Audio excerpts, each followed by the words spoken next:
Howdy, and welcome back to Celebrating Vintage Model Kits. Today we're going to be looking at a kit from Hasegawa.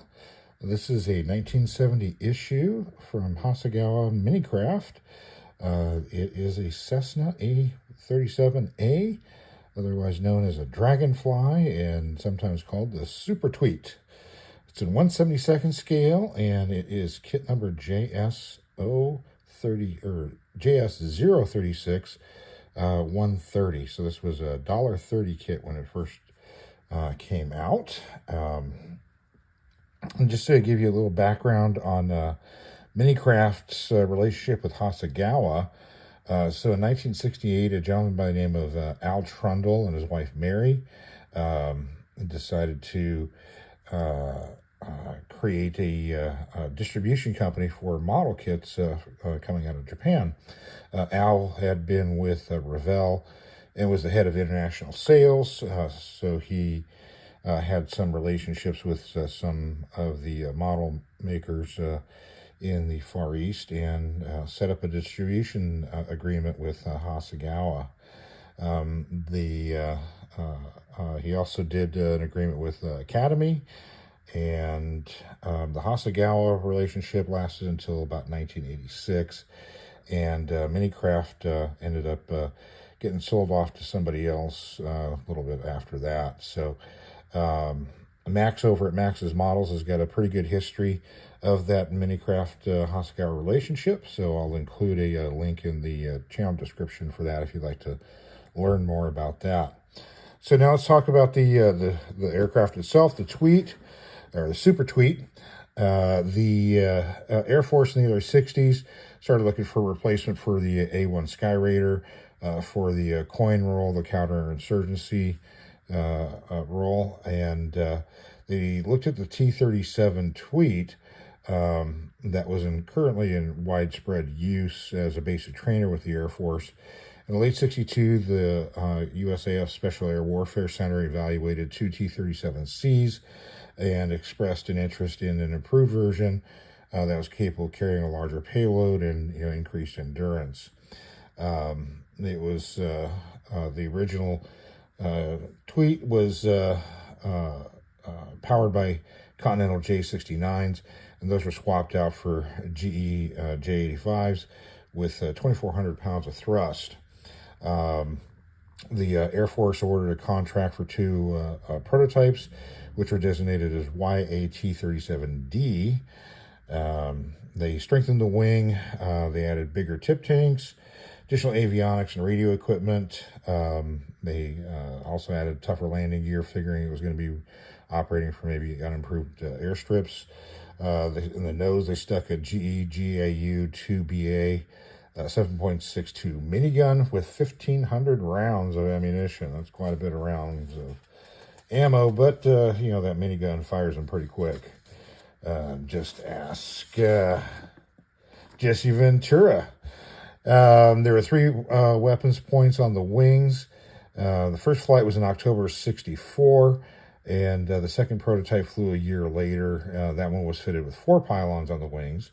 Did pretty well, but the Air Force was kind of in limbo as to whether or not they were going to order it or not.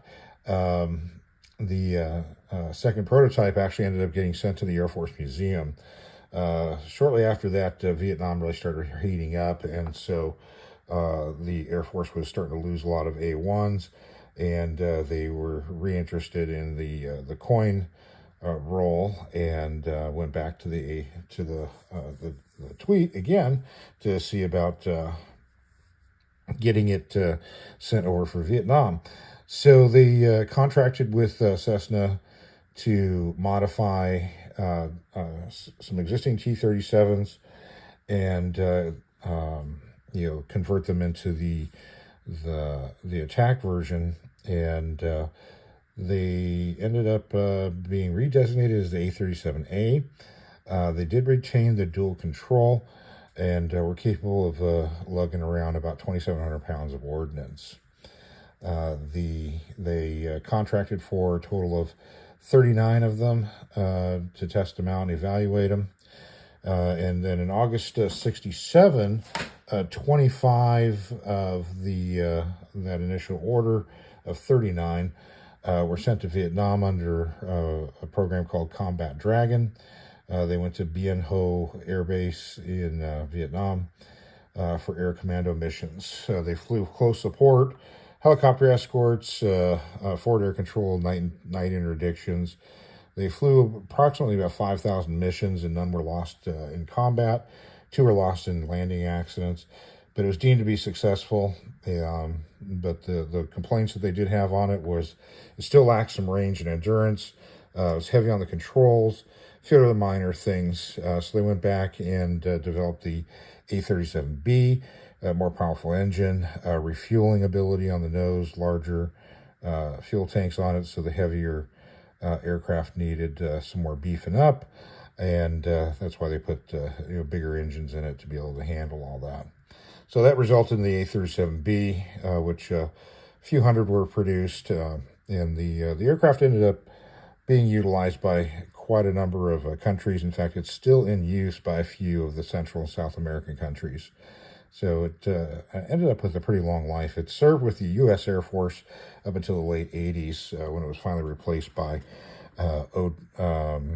a modified version or forward air control version of the A-10 Warthog. So that's the history on the A-37A. So let's take a look at the kit itself. And so we got this really nice box art that carried over from the Hasegawa kit. And we've got the Hasegawa logo, the MiniCraft logo with the full address for MiniCraft, which is actually not very far from where I live. The international 1/72nd scale. By this time, the scales had really been kind of set.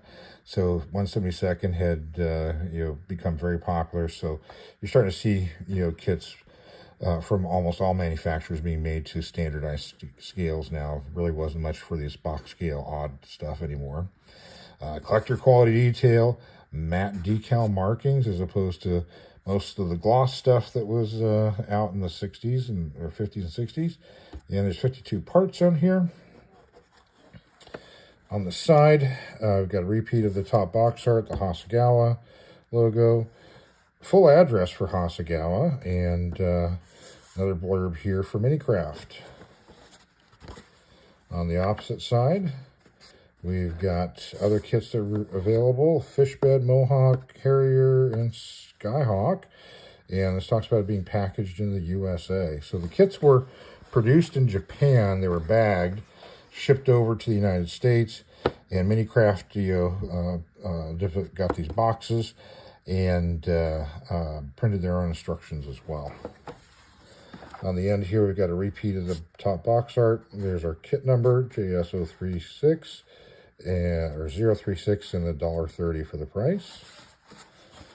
And this end is the same as well, too. So we open it up. We see it's still one of the older style hard boxes with lithograph wrapped around it.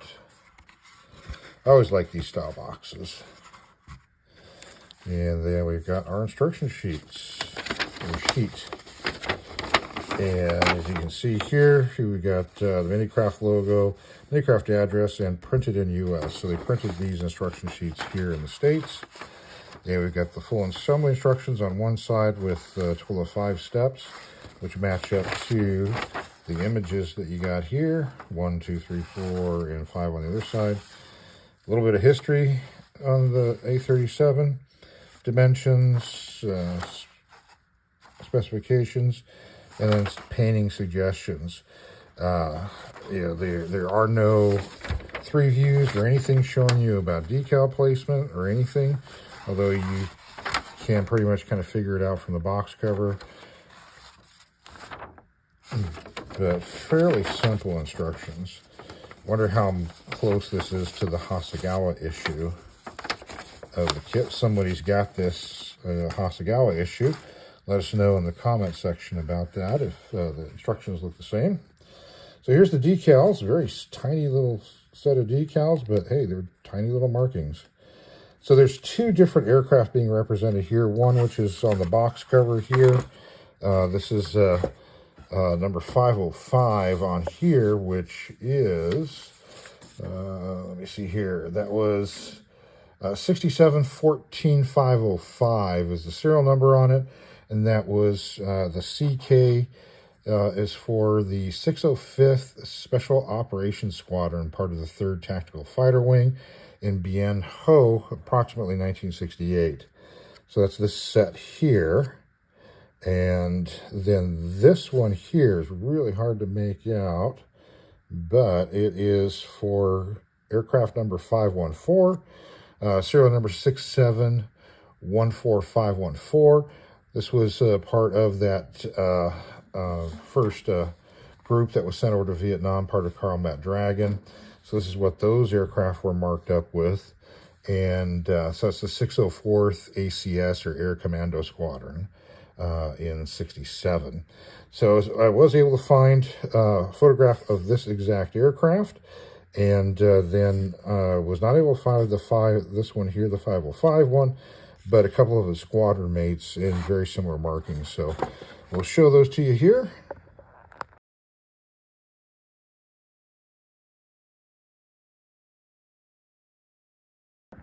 Okay, so let's see what we got for plastic.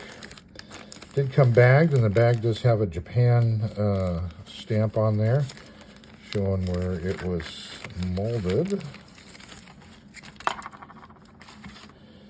And let's take a look at, we got 3 trees or frets. Here's our fuselage half.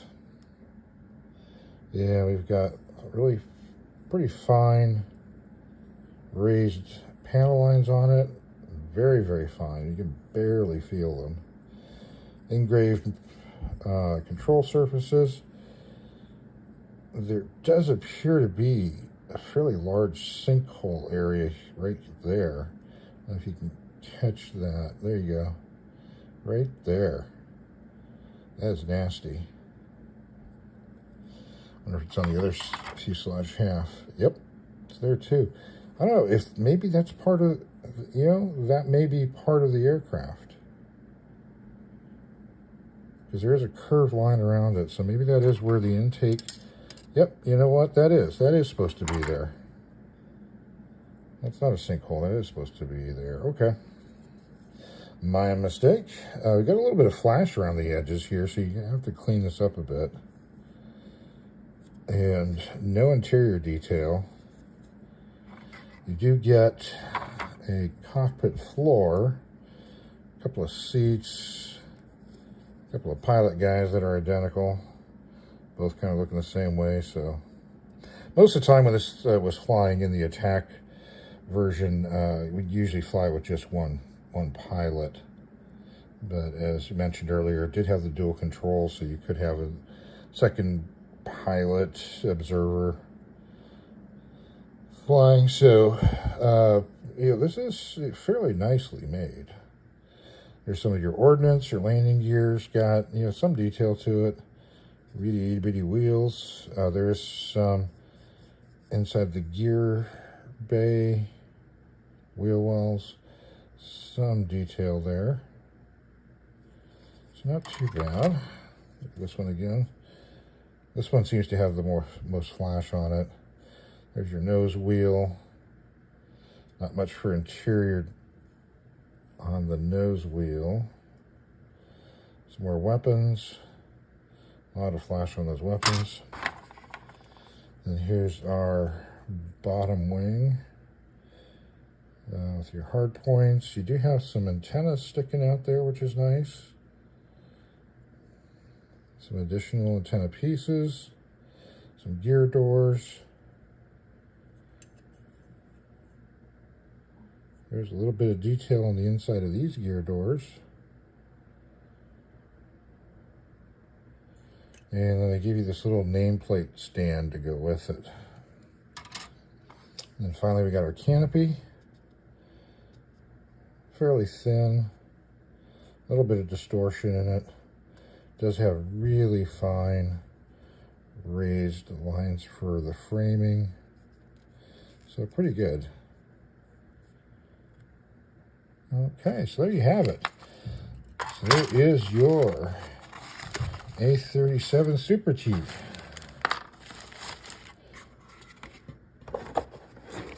So this kit was issued quite a number of times, as Hasegawa is pretty famous for reissuing kits over and over and over again. So the first one in Hasegawa only boxing in Japan came out the same year as this one in 1970. There's a second version of this from MiniCraft that had a different price point on it at $2. And in 73, Hasegawa reissued the kit with additional parts to make the B version. So you got the air refueling probe on it, and I think one more ordnance point on it, larger tip tanks as well. There's new artwork for that as well. In 77, Hasegawa and MiniCraft issued a black box version, so similar artwork, but with the black edging that was done late 70s by MiniCraft. There's another 79 issue with decals for an A-37A, and that went to the photo box that MiniCraft did and Hasegawa did for a while in the late 70s, early 80s. There was also a joint distribution with Hales in England for the A and B version of the kit. 80 Hasegawa, 88 Hasegawa with a new box. 91 Hasegawa released the kit as a T-37B. 92 they went back to the A and B version of the A-37. 99 new artwork, and 2002 there's an Edwards Air Force Base edition, which had the T-37 marked in the markings of the one that's at the museum there. That was a photo box. An 04 T-37C for the Portugal demonstration team, and an 08 back to another AB A-37. And finally in 2013 they did an A-37B in the Black Eagles demonstration team from Korea. So there's a issue of this, about 10 years ago. So there's quite a lot of issues. So I'd venture to guess there's a lot of these out there. So if you're interested in this aircraft, this should be a pretty easy one for you to snap up and build yourself a little super tweet. Well, if you have built one of these already, tell us about it in the comment section. If you got one sitting on your shelf, take a picture of it, send it in, so we can share it with everybody in one of the next viewer build videos. Well, that's all for today. Thanks for watching, and have yourself a great rest of your day.